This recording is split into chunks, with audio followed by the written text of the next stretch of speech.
Alors ce matin, le message concerne l'Épître aux Hébreux encore. La semaine passée, on a pris le chapitre 1. Et ce matin, on est dans le chapitre 2, mais seulement les 4-5 premiers versets. C'est un passage qui est plus court, mais qui est rempli. Alors, je vais le lire. C'est pourquoi nous devons d'autant plus nous attacher aux choses que nous avons entendues, de peur que nous ne soyons emportés loin d'elle. Car si la parole annoncée par les anges a eu son effet, et si toute transgression et toute désobéissance a reçu une juste rétribution, comment échapperons-nous en négligeant un si grand salut qui, annoncé d'abord par le Seigneur, nous a été confirmé par ceux qui l'ont entendu, Dieu appuyant leur témoignage par des signes, des prodiges et divers miracles, et par les dons du Saint-Esprit distribués selon sa volonté. En effet, ce n'est pas à des anges que Dieu a soumis le monde à venir dont nous parlons.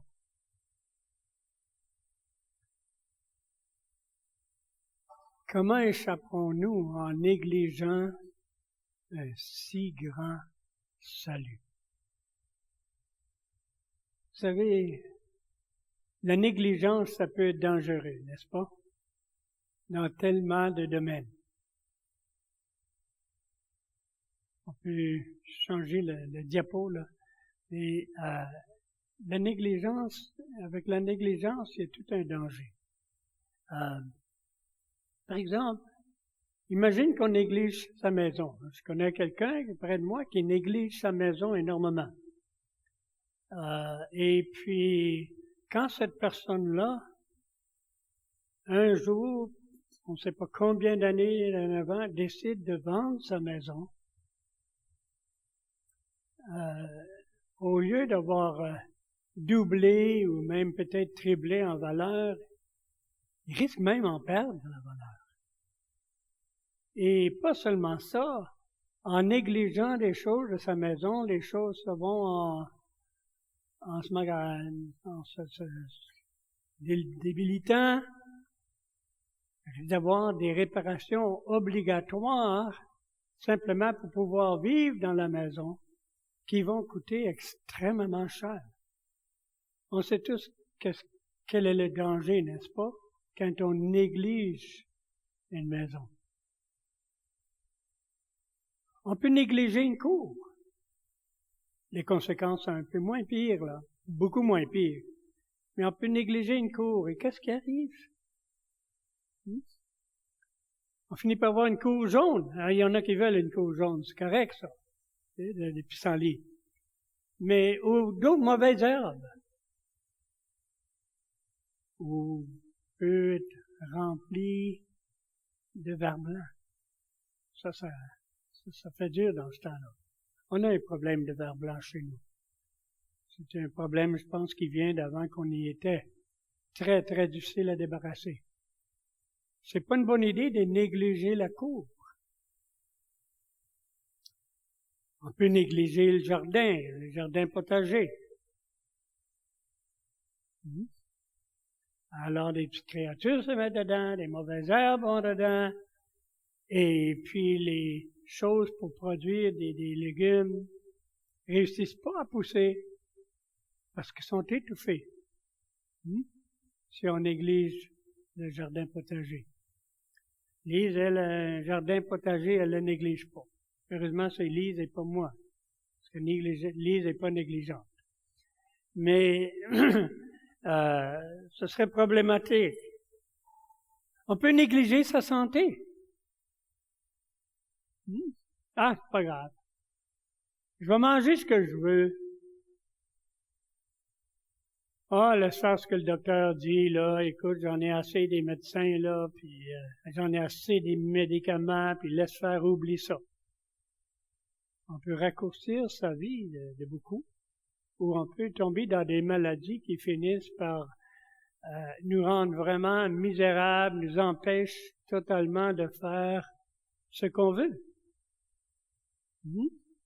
La maladie, c'est certainement pas toujours de notre faute, tout au contraire. Mais si on néglige notre santé, on peut avoir des conséquences réellement néfastes. Et après, pourquoi est-ce que tout m'arrive à moi? Hein? Ben, si on néglige notre santé, c'est comme ça. Mais qu'est-ce qui arrive si on néglige le salut? Il y a plus qu'une manière de négliger le salut, mais si on entend parler du message de salut, le message de rédemption, le message de ce que Jésus est venu faire pour nous sauver de nos péchés et de la conséquence de nos péchés, si on néglige, on dit, ah, c'est beau ça, mais je m'en occuperai un jour. Hein? Et on néglige. On laisse tomber. Bien, le plus certain, c'est qu'on va s'endurcir de plus en plus. On ne va pas devenir de plus en plus près. On va généralement s'endurcir de plus en plus. Jusqu'au temps qu'on va avoir tourné le dos complètement. Et puis, le jour où on doit rencontrer le Seigneur, on va le rencontrer comme juge et non pas comme sauveur. Parce que on s'est pas vraiment préoccupé. Ah, c'est pas grave. C'est pas ça qui est important dans le moment. Puis on néglige. Je dis pas ça pour faire peur. Je parle juste les conséquences de négligence. Ou, peut-être, on n'a pas négligé le salut comme tel. On est venu au Seigneur Jésus. On a reçu par la foi son pardon, son salut éternel, et il nous garde dans sa main, mais on peut négliger les bénéfices, beaucoup des bénéfices de ce salut. On peut négliger notre vie spirituelle, notre relation avec lui. Puis, il y a des conséquences pour ceux autour de nous, par ceux qui sont influencés par nous. Il y a des conséquences pour nous dans le sens que on perd la joie de notre salut, ça c'est certain. Arrivé à David, il dit « Restaure-moi dans la joie de mon salut. » Ou pas de joie dans notre salut, ça fait que là, des gens qui nous voient, ils parlent de Jésus comme si c'est merveilleux, mais je le regarde aller là, puis si c'est ça de Jésus, là, moi, je veux rien savoir, parce que ça va pas de l'air intéressant pantoute, tu sais. Et pas surprenant.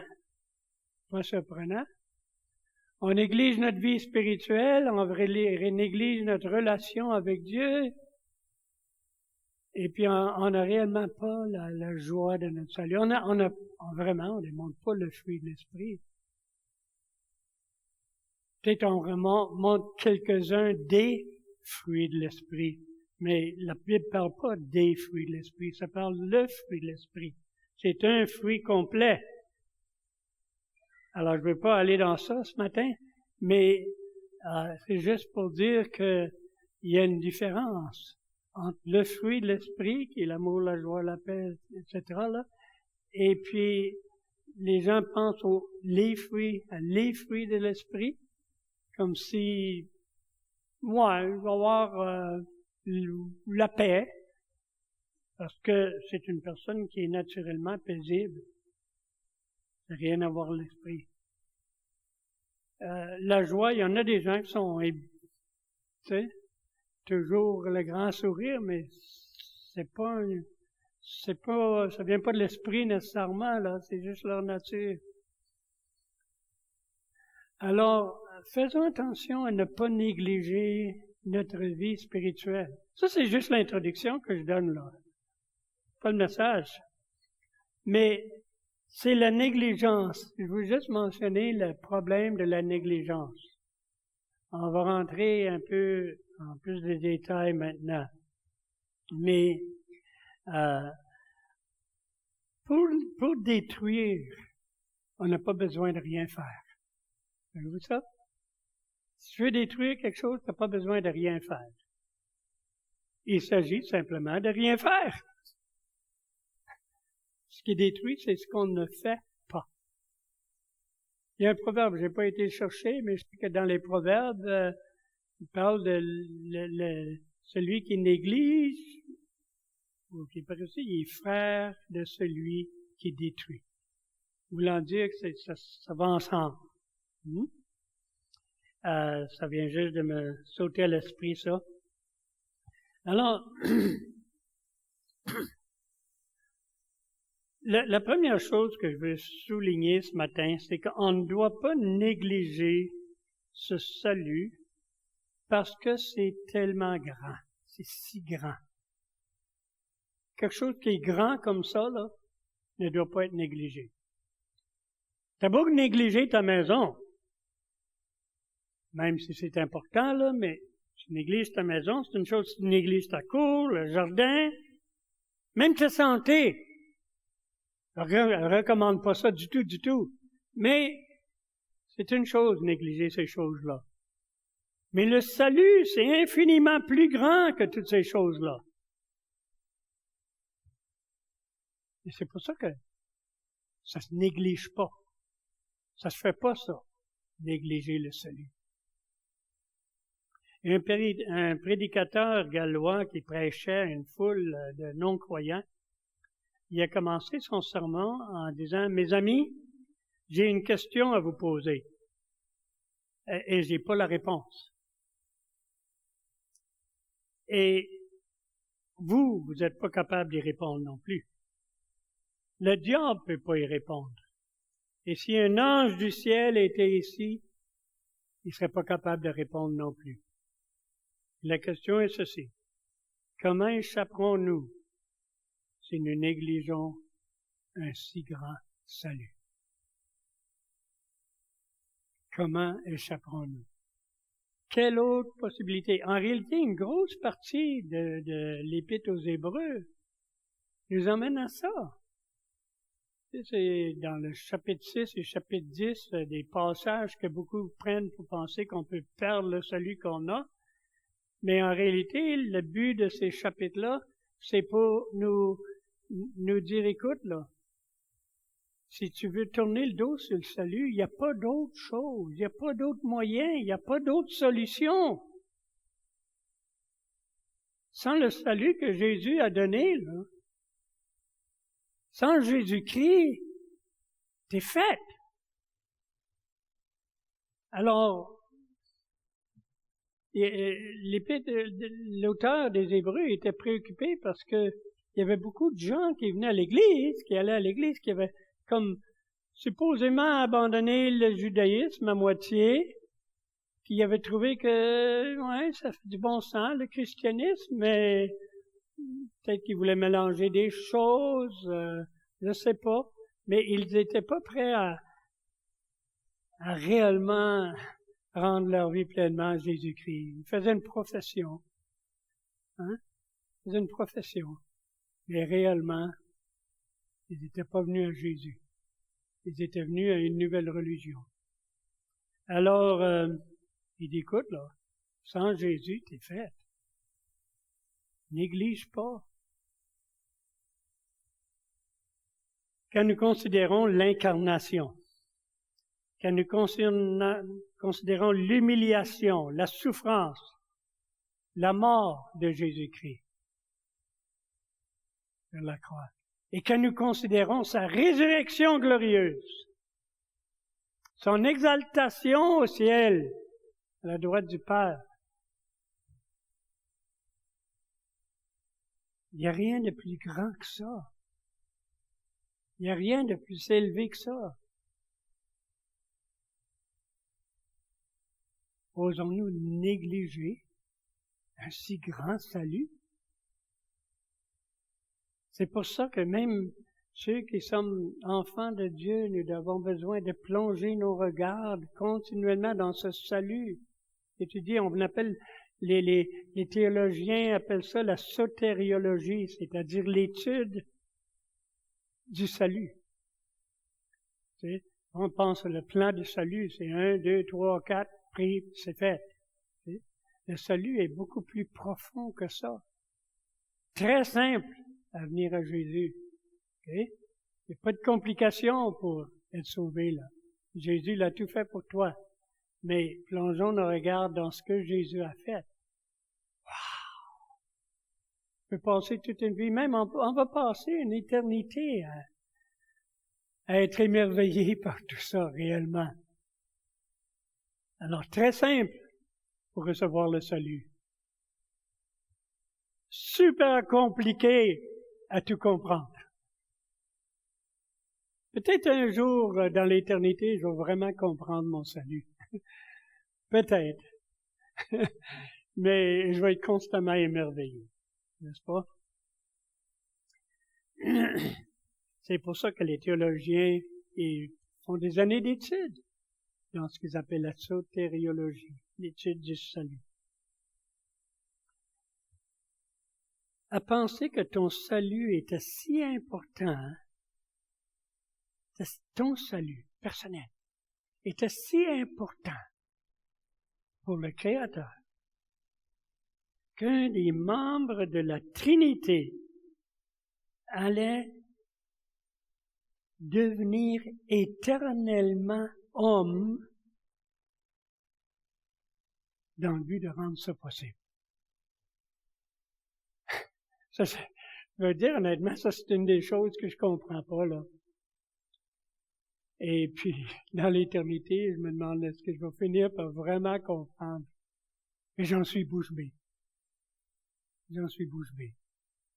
C'est énorme. Ça t'émerveille pas? Ça te laisse pas étonné?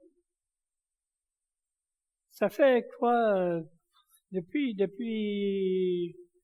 1966, mois de juin, le 26 juin de 1966, que le Seigneur a envahi mon cœur, que le Seigneur m'a accepté, pas moi qui l'ai accepté. Et puis, j'arrive pas encore vraiment à saisir pleinement comment ça se peut. Comment ça se peut. Eh bien, le fait qu'un des membres de la Trinité allait devenir éternellement homme pour rendre ça possible, ça rend ça si grand, si puissant, si extraordinaire. Comment est-ce qu'on peut négliger une telle chose? Et à cause de ça, il faut pas qu'on néglige de vivre cette délivrance dans nos vies de tous les jours. Parce que, oui, il nous a sauvé la culpabilité du péché. Il nous a appelés, il t'a appelé un juste. Il t'a appelé un saint. Les écrits du Nouveau Testament constamment s'adressent aux saints qui sont à Corinthe. Vous savez qu'est-ce qui se passait à Corinthe? Il s'adresse aux saints qui sont à Corinthe.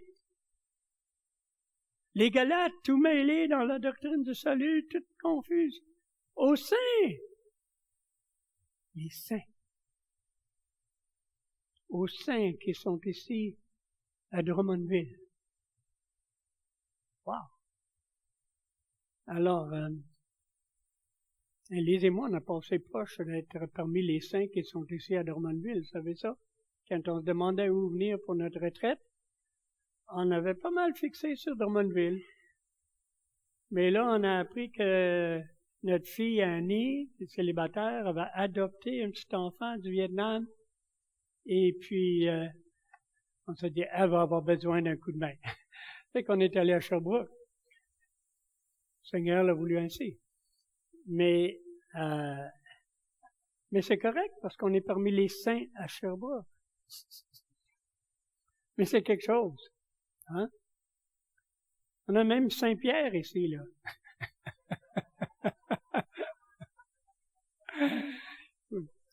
On a un Saint-Luc On a toute sorte de saints ici.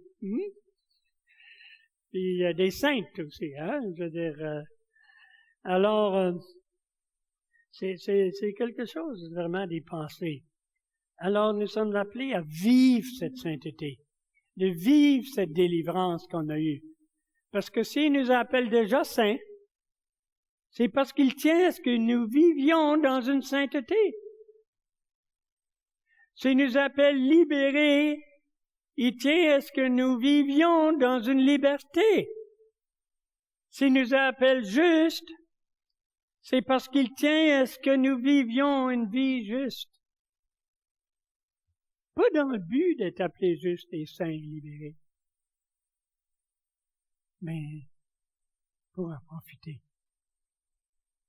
pour le vivre, pour le démontrer, pour glorifier son nom, parce que c'est tout pour sa gloire. Ne négligeons pas non plus les moyens que Dieu nous a donnés pour faire valoir ce grand salut dans nos vies. Quels sont ces moyens?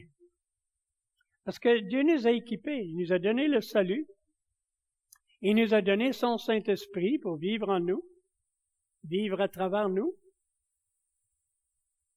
mais il nous a donné des moyens aussi. Il nous a donné l'Église. Et juste en passant, l'Église, par définition, c'est l'Église locale, parce que l'Église veut dire ceux qui se rassemblent, n'est-ce pas? Tu dis, ouais, mais qu'est-ce que tu fais de l'Église universelle? Mais pour moi, l'Église universelle, ce qu'on appelle l'Église universelle, l'expression ne se trouve pas dans la Bible en passant, mais c'est l'Église eschatologique. Un jour, tous les croyants de tous lieux seront ensemble. Même les personnes qui sont sauvées, mais qui n'assistent pas à l'Église, qui se sont détachées de l'Église pour une raison ou l'autre, ce qui est vraiment triste et tragique, mais ça arrive dans certains cas, hein, dans beaucoup de cas. Mais ils sont rassemblés avec nous dans l'Église ensemble. C'est pour ça que moi, j'appelle ça l'Église eschatologique. Mais entre-temps, ils ne profitent pas de l'Église. C'est ça que c'est de valeur. Et prions pour cela, n'est-ce pas? Et étendons la main et soyons patients. Il y a différentes raisons, il faut comprendre, mais... Alors, négligeons pas l'Église, l'Assemblée. On a besoin. Moi, j'en ai besoin. Toi, t'en as besoin. On s'éloigne de l'Église, on est vite éloigné de tous les bénéfices actuels de la vie avec le Seigneur. Il faut pas négliger ces moyens-là. Il faut pas négliger la communion fraternelle. C'est pas juste venir à l'église, arriver à 10 heures le matin, puis partir à 11h30, puis c'est tout, là. Non. Je parle pas de l'heure que tu arrives et l'heure que tu partes, là. Je veux dire, chacun a ses contraintes. Mais on a des téléphones dans notre temps. On a le moyen de se rencontrer, que ce soit dans des petits groupes ou un à un. La fraternisation entre croyants. La Bible parle de ça. De l'amour fraternel, de la communion fraternelle. C'est un des moyens. Et puis quand tu peux regarder dans les yeux d'un frère ou d'une sœur, comment ça va vraiment? On apprend avec le temps d'être vrai. La méditation de la parole de Dieu. Mes frères et sœurs, c'est Dieu qui parle. Es-tu capable de laisser ta Bible de côté, de serrer à quelque part, et pas le regarder? Ah, mais je l'ai déjà lu, ma Bible. Je connais tout ça. Ben, tu connais tout ça. Pas pire. Ça fait plus qu'une 40aine de fois que je lis ma Bible du début à la fin. Et puis, j'ai à peine commencé à le connaître. J'ai à peine commencé à le connaître. Vraiment, là. J'apprends. Dieu me parle, Dieu m'apprend, m'enseigne chaque fois, constamment. Maintenant, ce que je dis là, c'est pas, OK, tu as besoin de rivaliser ça et de lire ta Bible plus que 40, 50 fois du début. Non. Il y en a qui lisent lentement, il y en a qui ont de la difficulté à lire des gros bouts à la fois. C'est correct. Moi, je commence à avoir plus de difficultés aussi. Mais disons que j'ai toujours été un lecteur. C'est correct. Mais plonge tes regards dans la Bible. Demande au Seigneur de te parler, de t'enseigner, de te faire voir qu'est-ce qu'il veut de toi. N'est-ce pas? Et, juste en passant, tu dis, bon, ben, Seigneur, parle-moi. Ça, c'est pas profiter de la Bible. Excuse-moi, là. C'est d'utiliser ta Bible comme un genre d'horoscope. Vous savez la vieille joke, hein, que quelqu'un a fait ça, Seigneur, qu'est-ce que tu veux de moi? Il ouvre sa Bible, Judas est allé se pendre. Il dit, oups, c'était pas ça que Dieu voulait. Il ferme, il ouvre encore. Ça dit, va et fais de même. Il ferme encore, puis il ouvre. Ça dit, ce que tu as à faire, fais-le vite. Mais, sérieusement, la Bible, c'est un livre pour être lu. Lis-le comme un roman, si tu veux. Mais lis-le. En passant, un roman, tu le lis pas, comme je viens de dire là, hein. Comme un livre d'histoire, parce que c'est plein d'histoires. Un livre de poésie, parce que c'est plein de poésie. Mais lis-le à travers. Oui, mais il y a des parties tellement plates dans la Bible. Je te comprends, moi aussi, je trouve. Tu sais, quand je lis des parties dans Chronique, là, un tel, le fils d'un tel, qui était le fils d'un tel, qui a eu aussi tel autre enfant, puis qui est le fils d'un tel, pour plusieurs chapitres, là, je suis Seigneur, OK. Ça fait qu'est-ce que je fais? Ben, après ça, je m'en vais lire quelque chose dans le Nouveau Testament aussi. Hein? C'est ça.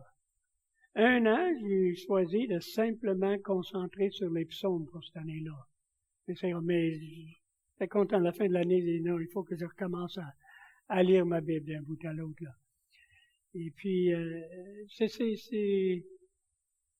on peut profiter. Et juste en passant dans ces choses de fils de, des fois, on trouve des petites perles aussi. Même là. OK? Quand on lit au sujet des sacrifices, il y a des bouts, là, que c'est correct. Si t'arrives pas à apprécier, lis-le ensemble avec peut-être un psaume, quelque chose dans le Nouveau Testament, lire les deux simultanés. Mais néglige pas la lecture et la méditation de la Bible. Et méditer, c'est pas juste lire. C'est prendre le temps de, Seigneur, qu'est-ce que tu veux me dire, là? Et puis la prière. On est déjà un peu impliqué, là, hein? Seigneur, qu'est-ce que tu veux me dire? Lis dans une attitude de prière. Prie dans la journée. Prière, c'est pas, OK, je vais me mettre à genoux pendant 1 heure de temps, puis je vais prier une liste. Ah, c'est une bonne chose à faire, hein? Mais dans la journée, sois prêt. Parlez au Seigneur. Tu conduis ton auto. Parle au Seigneur. Ferme pas les yeux, c'est tout. Mais parle au Seigneur. Dans ce que tu fais, tu travailles. Parle au Seigneur. Tu n'as pas besoin de parler à haute voix. Hein?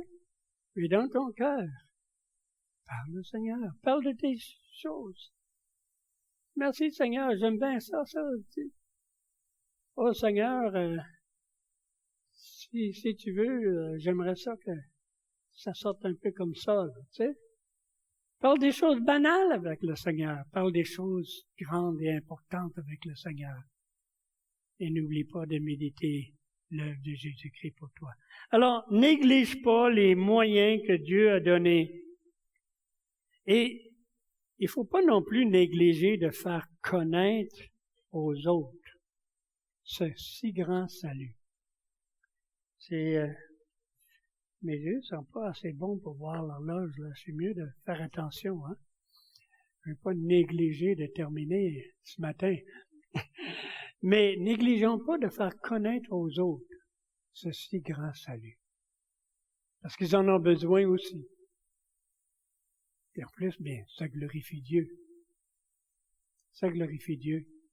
Si c'est important pour toi, c'est important pour d'autres, qu'ils le sachent ou non.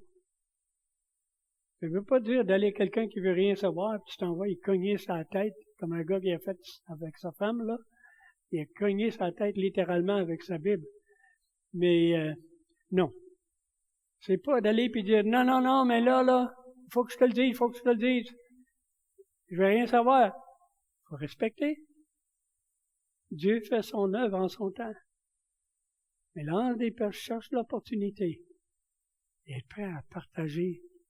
Parle de toi-même. Qu'est-ce que Dieu a fait pour toi? Parce qu'il t'a sauvé, n'est-ce pas? J'ai perdu ma place ici, mais on ne doit pas... La deuxième chose, ça c'est juste la première que je viens de donner, c'est qu'on ne doit pas négliger la révélation qui est la plus grande que celle des anges.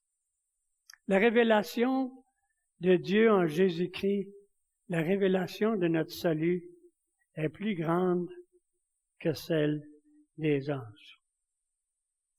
Et c'était dans notre texte ici, hein. C'est la parole annoncée par des anges a eu son effet. Hein? C'est voulant dire combien plus le salut. C'est une exhortation à ne pas permettre que les choses qui avaient été dites leur échappent de l'esprit. Ou en d'autres mots, s'en occuper avec diligence et avec soin.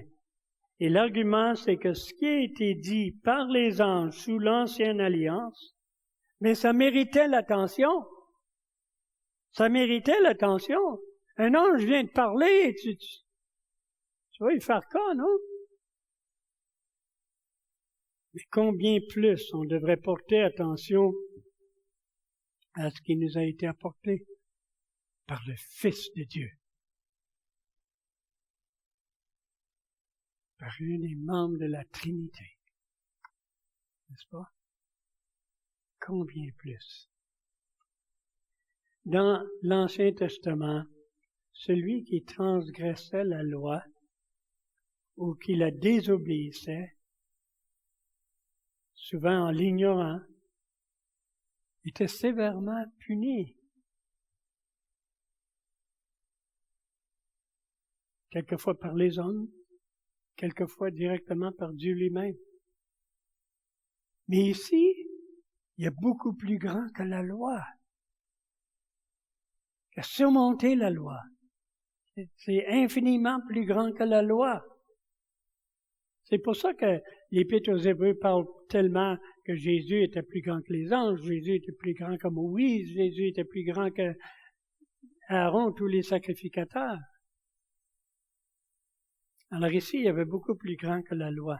Pour celui donc qui refuse ce si grand salut, il n'y a pas d'autre espoir. Faisons attention à ne pas communiquer par notre attitude que c'est une autre manière de voir les choses. Moi, c'est ma façon de voir les choses. Toi, c'est correct, tu sais. On a chacun notre manière de voir les choses. Et pour moi, le salut, c'est en Jésus-Christ seulement. Non. C'est pas comme ça. Pas comme ça du tout. Encore. On parle avec respect. Avec gentillesse. Mais pas dire, ouais, c'est pareil au même. Ça arrive au même. Quelqu'un qui croit pas en Jésus, mais il y a des bonnes valeurs, c'est correct. Tu sais? Non. C'est pas correct. Je ne veux pas dire on les regarde du bout du nez, là. Si je faisais ça, il faudrait que je me regarde moi-même du bout du nez quand je regarde dans le miroir. Pourquoi? Parce que pour mes 16 premières années, j'étais pas là non plus. Et si je suis là, c'est purement par la grâce de Dieu, parce que Dieu m'a saisi par le collet, puis il m'a traîné à l'église une fois. Parce que Dieu m'a envahi mon cœur, éventuellement. Parce que c'était pas tout de suite, là. T'sais? Alors, non, c'est pas parce qu'on est supérieur à personne. Vous savez,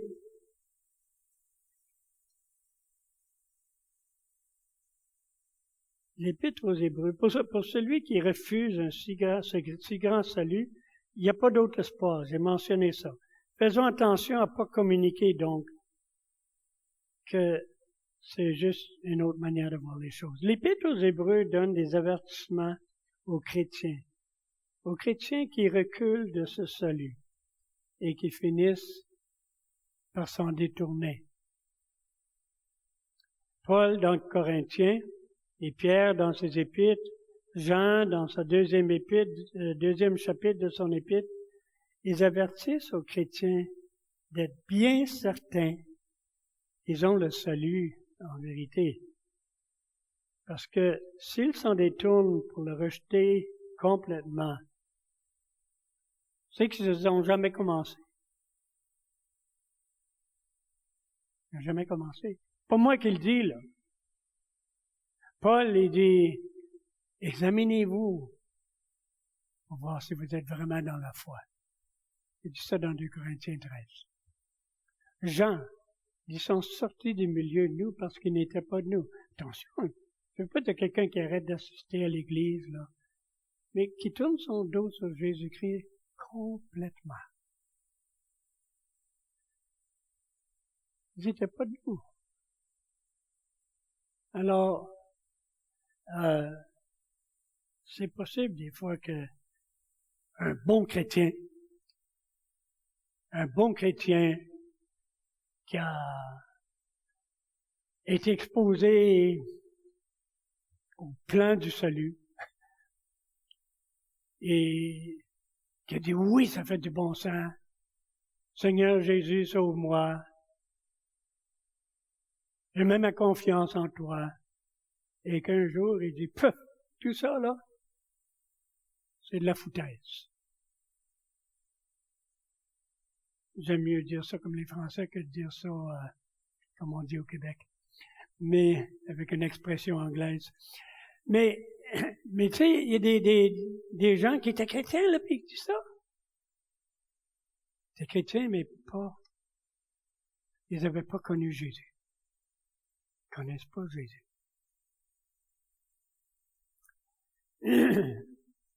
On ne doit pas négliger la révélation qui a été confirmée par tant d'œuvres.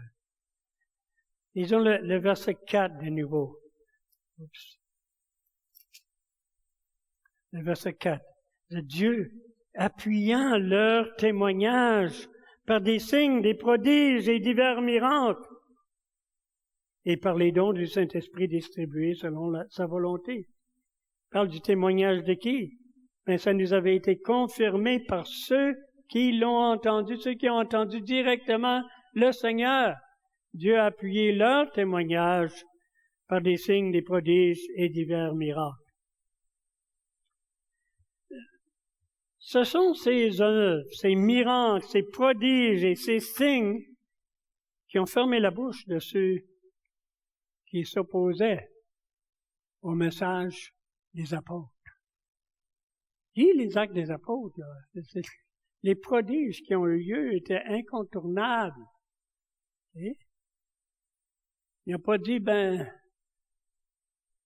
je vais prier pour le gars qui a mal à la tête.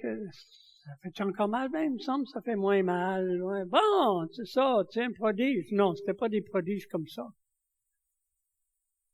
Tu sais, quelqu'un qui avait jamais marché de sa vie, puis s'est mis à marcher. Quelqu'un qui était mort, et puis qui se lève. Des prodiges. Quelqu'un qui était aveugle totalement et tout d'un coup, il commence à voir. Ou quelqu'un qui n'était pas aveugle puis qui était frappé de cécité complètement. C'est sur le leadership. Mais je veux dire des choses comme ça, des prodiges. Et puis, il y avait des prodiges en multiples, en grand nombre.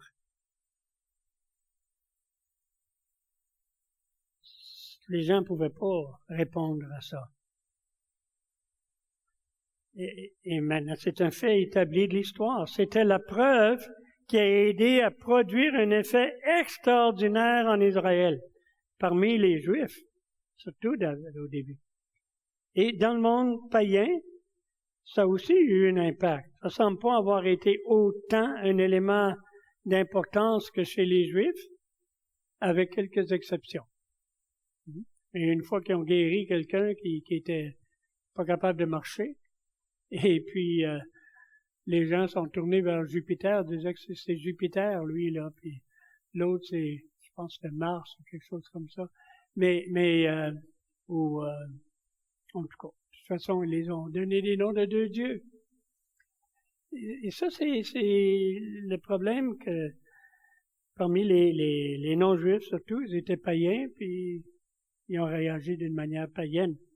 Mais ils ont su que c'était surnaturel.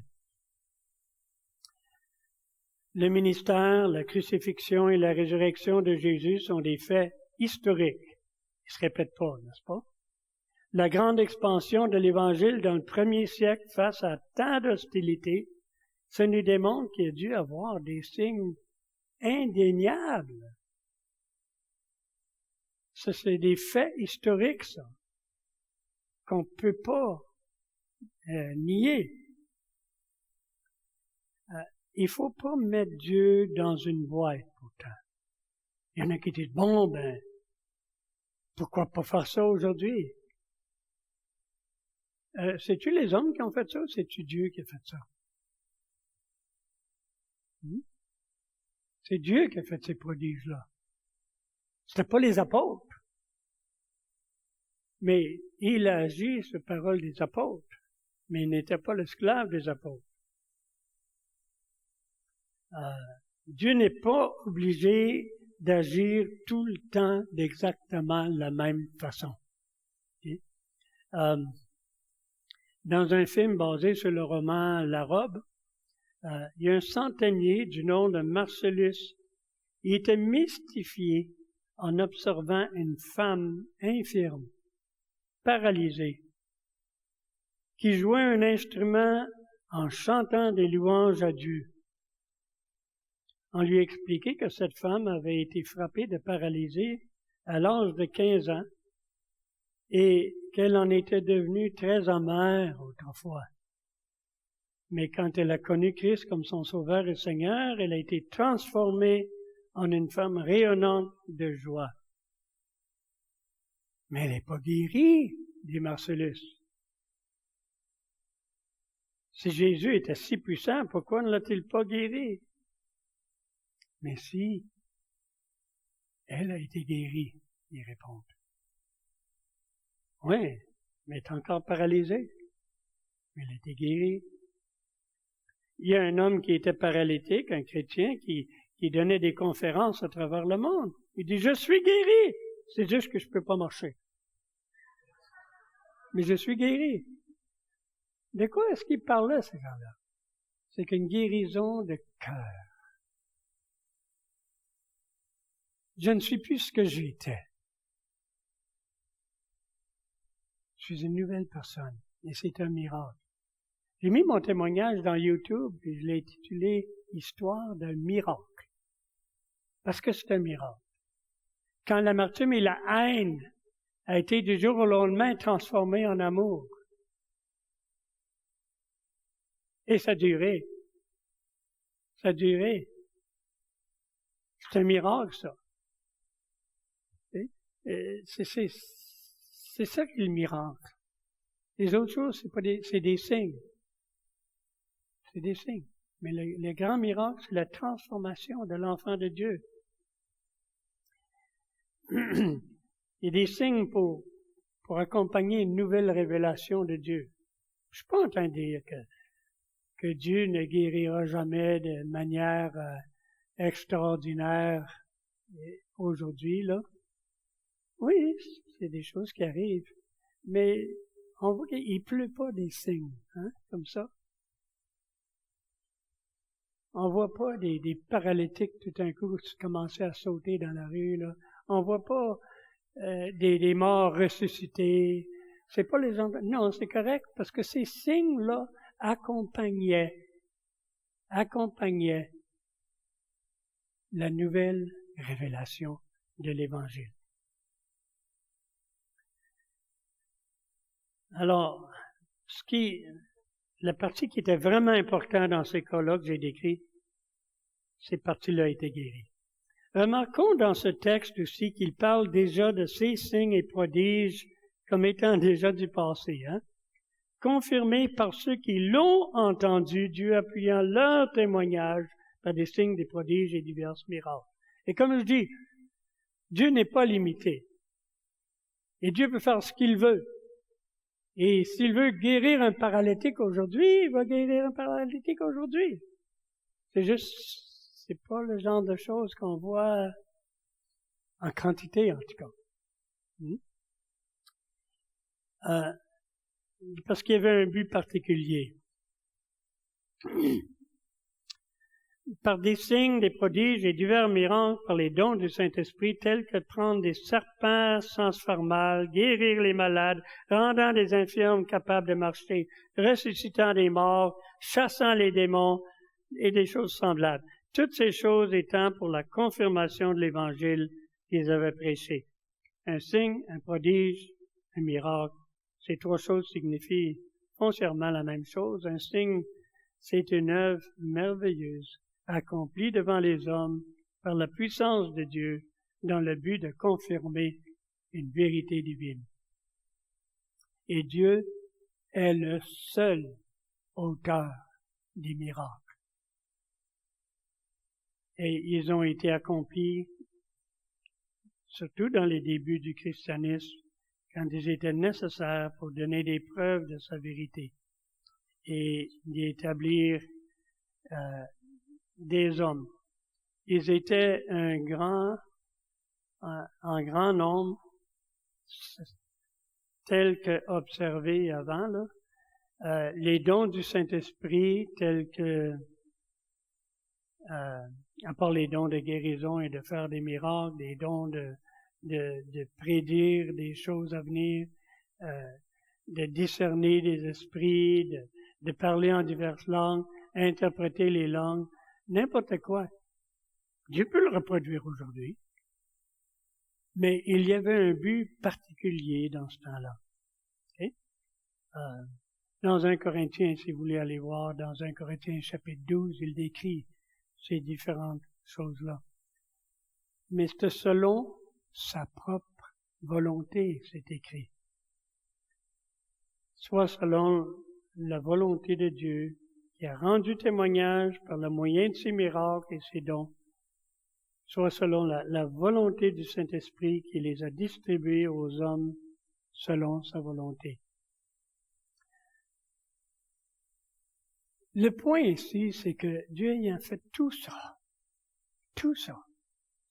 pour souligner son salut. Est-ce qu'on ose négliger le salut?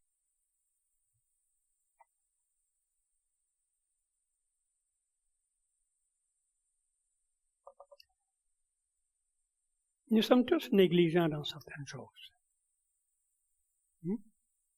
Pas vrai? On néglige des choses. Et on voit les conséquences. Et voilà, on a négligé notre santé un peu, puis oups, espérons qu'on se ramasse après pour se rendre compte. On néglige des choses. Des fois par oubli, des fois par procrastination, par, demain. Plus tard. Hein? Puis plus tard, ça arrive jamais. Mañana. Et puis, on est un peu comme ça. On peut négliger d'une autre façon aussi. On fait quelque chose, mais on le fait pas à 100%. Puis des fois, honnêtement, des choses, ça vaut pas la peine être faites à 100%. Il y a des choses qu'on peut négliger parce qu'elles ont peu d'importance.